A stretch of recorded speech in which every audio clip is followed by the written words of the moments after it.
Allahu Akbar, Allahu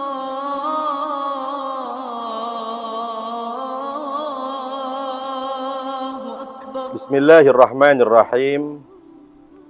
Assalamualaikum warahmatullahi wabarakatuh. Pemirsa Dalwa TV yang dirahmati oleh Allah Subhanahu wa taala. Alhamdulillah, kita sekarang sudah memasuki bulan yang disebut dengan bulan Sya'ban.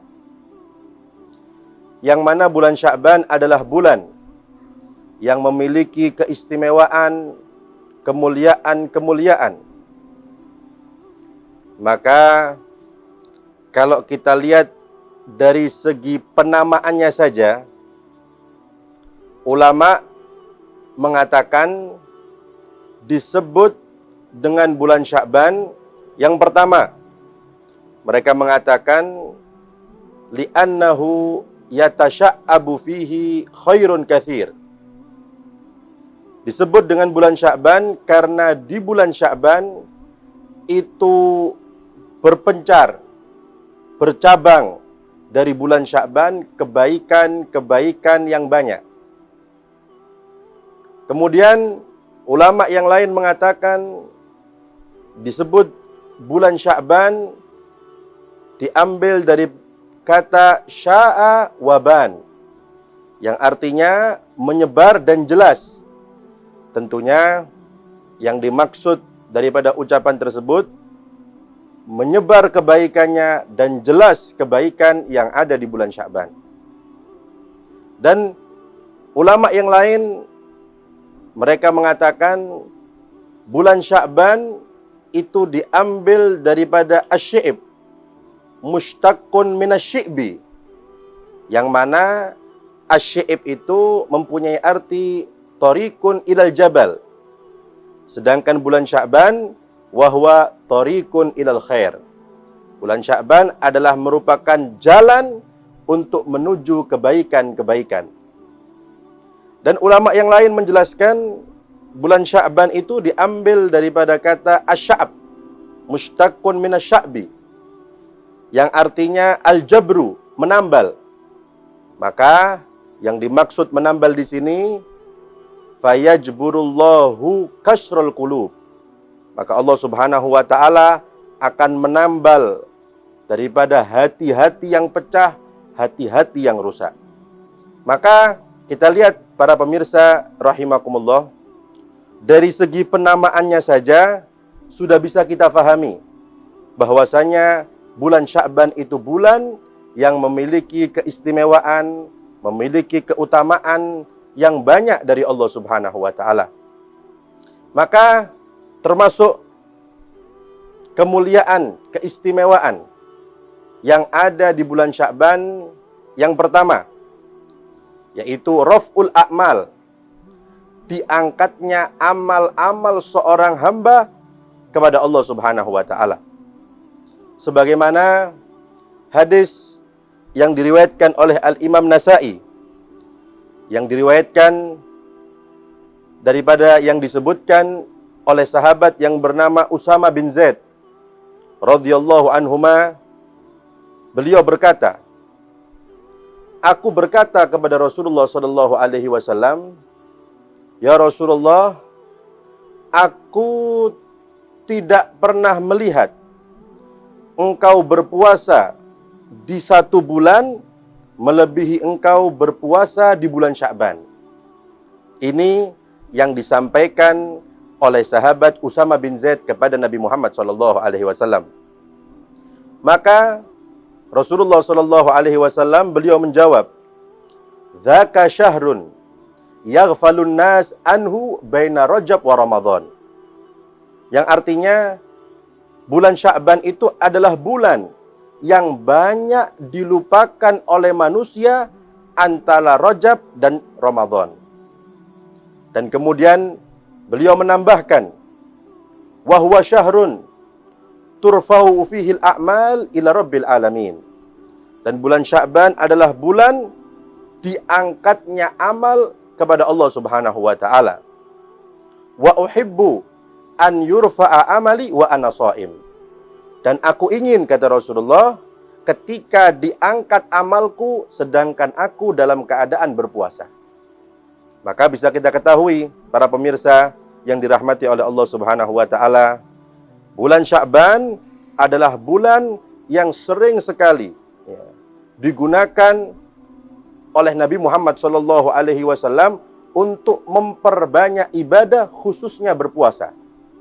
Karena di bulan Sya'ban Allah Subhanahu wa taala mengangkat amal ibadah seorang hamba. Maka perlu juga kita fahami bahwasanya yang dimaksud mengangkat amal atau diangkatnya amal kepada Allah Subhanahu wa taala di bulan Sya'ban yaitu raf'ul akbar wal ausa. Diangkatnya amal secara besar-besaran atau secara luas. Karena kalau kita pelajari, kita kaji hadis-hadis Nabi Muhammad SAW, diangkatnya seorang hamba atau amal seorang hamba itu juga terjadi di waktu zuhur. Begitu pula diangkatnya seorang hamba terjadi di siang hari dan di malam hari.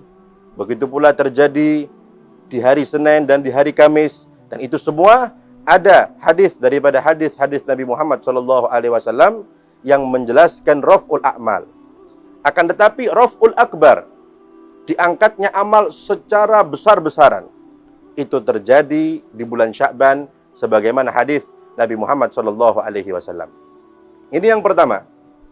Bahkan di dalam periwayatan Al-Imam Bukhari, begitu pula Al-Imam Muslim dan juga para imam-imam yang lain, yang maknanya bahwasanya istri Nabi Sayyidatuna Aisyah radhiyallahu taala anha, beliau pernah menjelaskan bahwasanya bulan yang paling banyak Rasulullah sallallahu alaihi wasallam berpuasa di dalamnya yaitu bulan Sya'ban.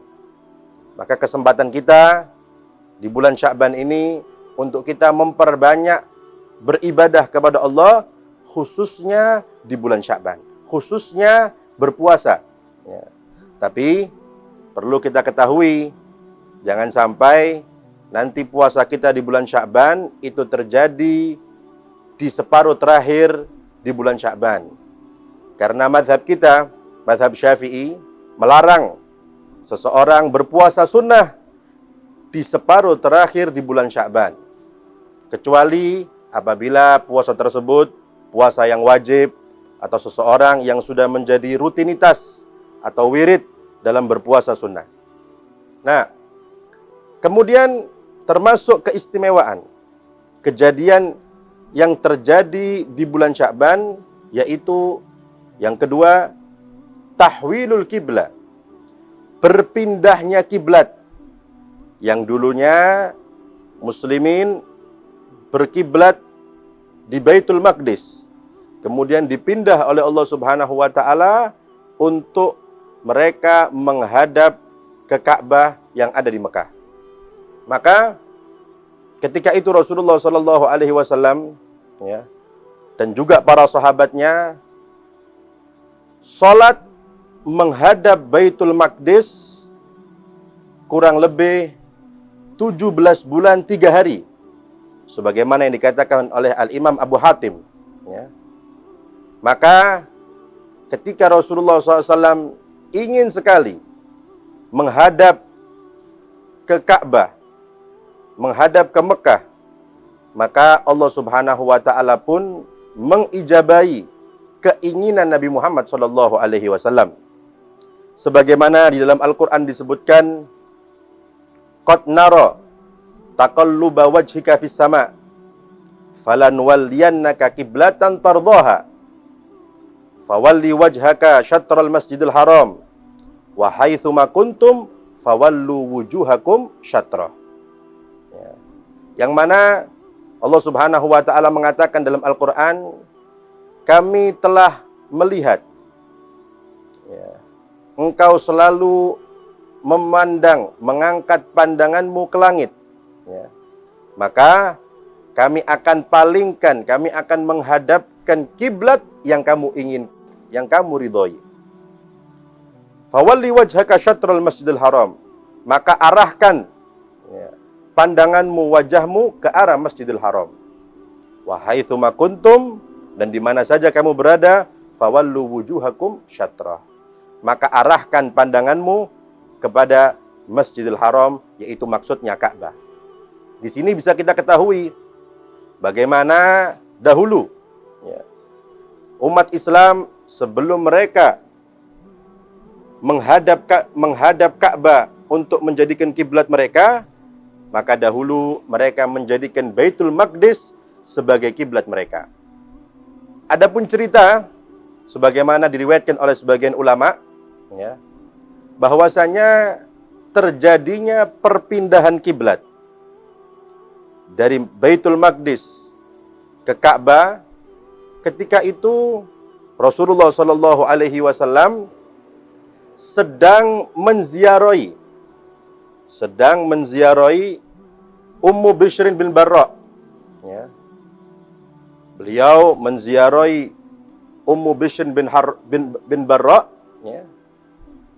Ketika ingin melaksanakan sholat duhur, maka Rasulullah Shallallahu Alaihi Wasallam pergi ke masjid yang disebut, kalau tidak salah, Masjid Bani Salamah ketika itu. Maka ketika Rasulullah Shallallahu Alaihi Wasallam melaksanakan sholat duhur, turunlah perintah itu, yaitu perintah untuk menghadapkan pandangan, menghadapkan kiblat menuju Al-Ka'bah Masjidil Haram. Maka ketika itu Rasulullah berputar, yang tadinya menghadap Baitul Maqdis sehingga menghadap ke Ka'bah. Oleh karenanya sampai sekarang masjid itu yang dulunya namanya Bani Salamah menjadi Masjid Kiblatain, yang ada di Madinah. Jadi yang dulunya disebut dengan Masjid Bani Salamah menjadi Masjid Kiblatain yang sampai sekarang berada di Madinah. Nah, kemudian yang ketiga, termasuk keistimewaan yang terjadi di bulan Sya'ban, yaitu bulan Sya'ban juga disebut dengan bulan untuk memperbanyak bersolawat kepada Nabi Muhammad Sallallahu Alaihi Wasallam. Sebagaimana yang disebutkan oleh Al-Imam Ibnu Saif Al-Yamani. Beliau mengatakan bulan Sya'ban adalah bulan bersolawat kepada Nabi Muhammad Sallallahu Alaihi Wasallam. Kenapa? Karena beliau menjelaskan, karena firman Allah Subhanahu wa Ta'ala yang berbunyi, Innallaha wa malaikatahu yusalluna 'alan nabi ya ayyuhalladzina amanu sallu 'alaihi wa sallimu taslima. Ayat perintah untuk bersolawat kepada Nabi Muhammad sallallahu alaihi wasallam, yang artinya sesungguhnya Allah Subhanahu wa Ta'ala dan malaikat-malaikat Allah Subhanahu wa Ta'ala bersolawat kepada Nabi Muhammad sallallahu alaihi wasallam. Maka wahai orang-orang yang beriman, bersolawatlah kalian, ucapkanlah salam kalian kepada Nabi Muhammad sallallahu alaihi wasallam. Ayat itu turun, kata beliau, ketika di bulan Sya'ban. Maka cocok apabila bulan Sya'ban disebut dengan bulan bersolawat kepada Nabi Muhammad sallallahu alaihi wasallam. Begitu pula yang disebutkan oleh Al-Imam Syihabuddin Al-Qastolani. Beliau juga menukil daripada ucapan sebagian ulama yang mengatakan bahwasanya firman Allah Subhanahu wa Ta'ala yang berbunyi, Innallaha wa malaikatahu yusalluna 'alan nabi ya ayyuhalladzina amanu sallu 'alaihi wa sallimu taslima. Itu ayat turun di bulan Sya'ban. Maka bisa kita fahami, para pemirsa yang dirahmati oleh Allah Subhanahu wa Ta'ala, bulan Sya'ban juga bulan untuk kita memperbanyak bersolawat kepada Nabi Muhammad sallallahu alaihi wasallam. Dan di dalam suatu keterangan, bulan Sya'ban itu juga disebut dengan bulan Al-Quran. Bulan Sya'ban juga disebut dengan bulan Al-Quran. Sebagaimana yang disebutkan oleh Al-Imam Ibnu Rajab Al-Hambali. Beliau mengatakan, kami meriwayatkan dengan sanad yang dhaif dari Anas bin Malik radhiyallahu taala anhu, ya, bahwasanya sahabat Anas bin Malik, beliau mengatakan, kanal muslimun idza dakhala Sya'ban in kabbu 'alal masahif faqra'uha. Dulu umat Islam apabila masuk bulan Sya'ban, mereka memenuhi dengan Al-Quran, dengan membaca Al-Quran, dengan tadarus Al-Quran, ya. Dan beliau juga menambahkan, wa akhraju zakata amwalihim taqwiyatan lil fuqara wal masakin, ya, ala siyami Ramadan. Dan mereka juga mengeluarkan zakat mereka di bulan Sya'ban untuk diberikan kepada orang fakir miskin, orang yang dhaif, untuk supaya memperkuat mereka nanti apabila sudah masuk bulan Ramadan, ya. Jadi untuk memperkuat orang fakir, orang miskin, orang yang dhaif berpuasa di bulan Ramadan. Itu yang disebutkan oleh sahabat Anas radhiyallahu an. Ya. Kemudian juga disebutkan oleh Al-Imam, ya, Habib bin Thabit, ya. Beliau mengatakan kalau sudah masuk bulan Sya'ban, beliau mengucapkan hadza syahrul qurra. Ini adalah bulannya orang-orang yang membaca Al-Qur'an. Jadi, pemirsa yang dirahmati oleh Allah Subhanahu wa taala, bisa kita fahami bahwasanya bulan ini, yaitu bulan Sya'ban, memiliki keistimewaan, kemuliaan yang sangat luar biasa. Maka jangan sampai kita lewatkan bulan ini untuk kita mengisi bulan Sya'ban ini, memperbanyak melaksanakan amal-amal ibadah, memperbanyak untuk membaca Al-Quran, memperbanyak untuk bersolawat kepada Nabi Muhammad SAW. Mudah-mudahan Allah Subhanahu wa taala memberikan kita kekuatan untuk kita bisa melaksanakan ketaatan kepada Allah, dan kita juga diberi kekuatan untuk kita bisa menjauhi larangan-larangan Allah Subhanahu wa taala. Amin, Allahumma amin. Allahumma barik lana fi Rajab wa Sya'ban wa ballighna Ramadan. Allahumma barik lana fi Rajab wa Sya'ban wa ballighna Ramadan. Allahumma barik lana fi Rajab wa Sya'ban wa ballighna Ramadan. Amin amin ya rabbal alamin. Kurang lebihnya saya mohon maaf. Wabillahi taufiq wal hidayah. Assalamualaikum warahmatullahi wabarakatuh. Allahu Akbar.